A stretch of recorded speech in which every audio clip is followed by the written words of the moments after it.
Child, since when did our softness become conditional? All right, so hear me out. There's a saying that I keep seeing on the internet says, I'm soft where I'm safe. And I get it. Like I understand where it's coming from. I understand what it's trying to say. It's saying that I have been hurt before. It's saying that um I'm not about to open myself up in hostile environments. It's saying all the things. It's saying that you don't get access to me unless you prove that you deserve it. Like you don't get access to my gentleness, the best of me. And I want to challenge that ever so gently. Because sometimes when we say that I'm soft where I'm safe at, what we really are saying is I don't allow myself to feel feminine, expressive, or open and tender unless I have protection. And that makes softness sound conditional, So it sounds like we could turn it on and off depending on who we're with, but what if softness doesn't have conditions? What if it's dimensional? What if softness has range instead? Because here's what I've learned about myself, especially in this season, is that some days I am soft like a lioness. Child, hear me roar. And that softness looks like protection, alert, sacred about my space, but it's still feminine. It's still fluid. It's still soft. But I never let people confuse it for being fragile.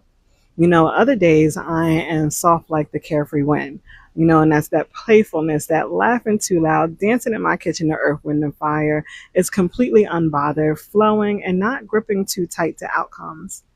But most days, my softness feels like a reassuring, gentle kiss on a bad day. It's grounding, it's present, it's steady, it's the kind of softness that makes people exhale around you.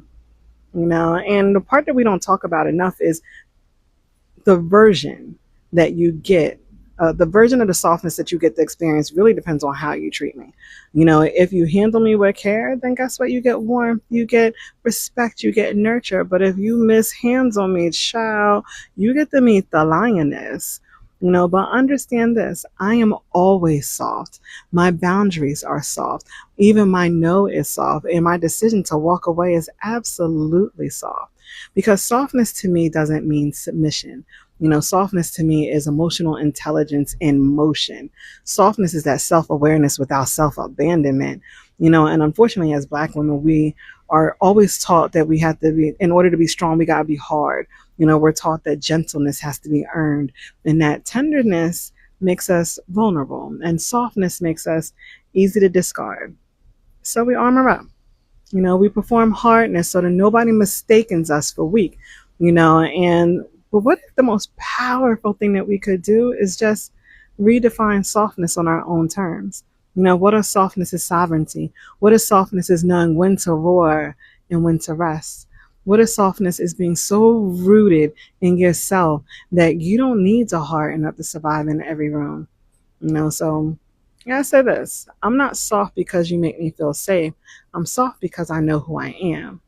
And so the real question isn't, am I soft where I'm safe? The real question should be, is do I understand the full range of my softness? It's the Brown Girl, created the Brown Girl Experience, and this is my vacation midday thoughts, is what I can say today. So I'll talk to y'all later. Bye.